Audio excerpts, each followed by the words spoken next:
మాట చెప్పారు. ఆనాడు ఎన్నికల్లో దుర్మార్గులు విష ప్రచారం, తప్పుడు ప్రచారం, కాంగ్రెస్ వస్తే కరెంటు ఉండదన్నారు. ఇవాళ కల్వకుంట్లలో నేను అడుగుతున్నా, కరెంటు వైరు పట్టుకో కాకిలాక మాడి మసైపోతావా లేదా నేను చూస్తా. అది రాత్రైనా పొద్దునైనా ఎప్పుడైనా ఉచిత కరెంటు మా పేటెంట్.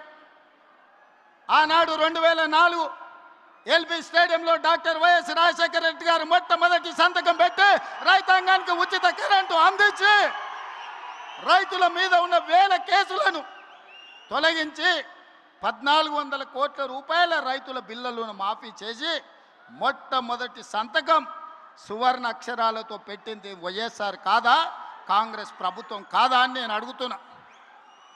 వెనుకటికెవడో తలాతోక లేనోడు తాత దగ్గరకు వచ్చి నీకు దగ్గు నేర్పుతా అని చెప్పిండంట. తాత వాడిని చూసి సుట్ట చేతికిచ్చినాడు. ఈ సుట్ట పిలిచిరా ఒకసారి పిల్లగాని. సుట్ట పిలిచి కళ్ళు తిరిగి బోర్ల బొక్కలు పడ్డాడంట.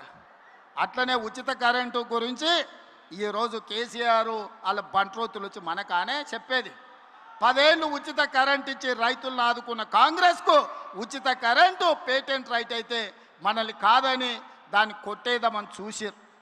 ఇవాళ అందుకే ఉచిత కరెంటుతో పాటు రైతులు పండించిన పంట 500 బోనస్ కింద 3500 కోట్లు, రైతు బీమా కింద 1000 కోట్ల రూపాయలు, ఇలా చెప్పుకుంటూ వెళ్తే రైతులను ప్రతి సందర్భంలో కష్టం వచ్చినా నష్టం వచ్చినా రైతు బాగుంటేనే ఎద్దేడ్చిన వ్యవసాయం, రాయితేడ్చిన రాజ్యము బాగుండదని పెద్దలు ఎట్లయితే చెప్పినరో రైతు కళ్ళల్లో ఆనందం చూడాలి.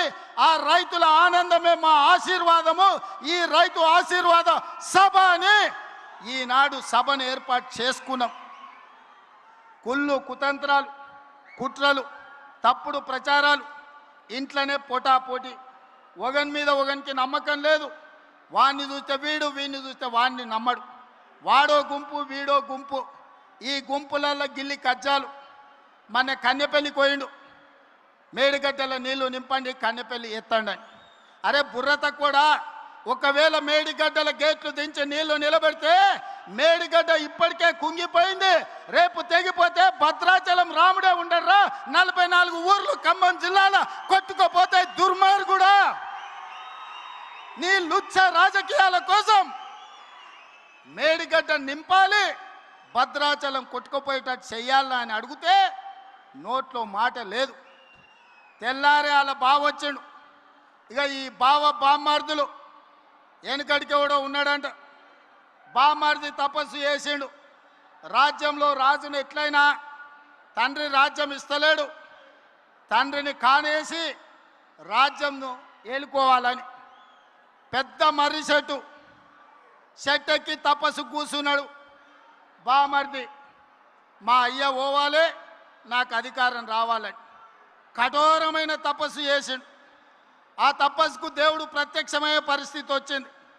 బావకు తెలిసింది బ్రహ్మదేవుడు వచ్చేటట్టే ఉండు, బామ్మార్దికి వరం ఇచ్చేటట్టే ఉండని.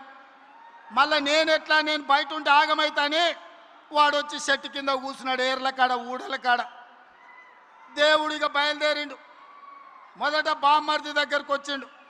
ఈ లోపల బామ్మార్దికి తెలిసింది కింద బావ కూడా కూర్చున్నాడు, తపస్సు చేస్తుంది, దేవుడు ఆడుకోతాడని. వీడికి అసలే మిడిమిడి జ్ఞానం, తెలివి తక్కువడు. కిందల పడేది తెలియదు, కీసల పడేది తెలియదు. అందుకే దేవుడు రాగానే ఆలోచన చేసిండు, ఏమడిగినా మా బావగాడు తెలివి కల్లోడు ఎక్కువ అడుగుతాడేమని, స్వామి వస్తే వచ్చినావు కానీ ఓ పని చేయి, నాకు వరం ఇవ్వాలంటే నాదో కన్ను ఓడు అని అన్నాడట. అదేంటంటే నేను మళ్ళీ చెప్తా కానీ స్వామి నువ్వు అయితే మొదలు కన్ను ఓడు అని.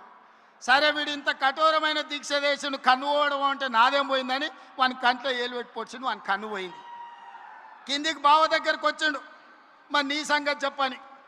వాడు అనుకున్నాడు మా బామ్మార్ది గాడు ఏమేమి అడిగిండో నాకు తెలియదు, ఓ పని చేయి స్వామి, మా బామ్మార్ది అడిగిన దానికి నాకు డబల్ అని అడిగిండంట. ఆలోచన చేసుకో అని చెప్పిండు. ఇక లేదు స్వామి ఆలోచన లేదు గీలోచన లేదు, మా బామ్మార్దికి ఇచ్చిన వరానికి నాకు డబల్ వరం ఇవ్వమని. సరే మంచిదని వాడిని 2 కళ్ళల్లో ఒడిచిండు. బామ్మార్ది గానికి 1 కన్ను లేదు, బావకు 2 కన్ను లేవు. ఇక ఊరు మీద ఓట్లు అడుక్కోవాలంటే ఏం చేయాలి? ఈ బావని బామార్ది భుజాల మీద ఎక్కించుకొని ఖమ్మం సింతకాని మండలంలో మన సభ ముందు పల్లి బఠానీలు అమ్ముకోనికి వచ్చారు. ఇది బావ బామార్దుల స్టోరీ.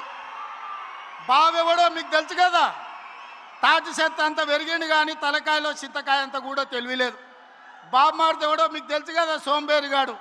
సాయంత్రం అయితే పబ్బులు, పొద్దుటిపూట పోతే గప్పు పనులు. ఇంతకు మించి ఏమైనా చేసిండా? వీళ్ళు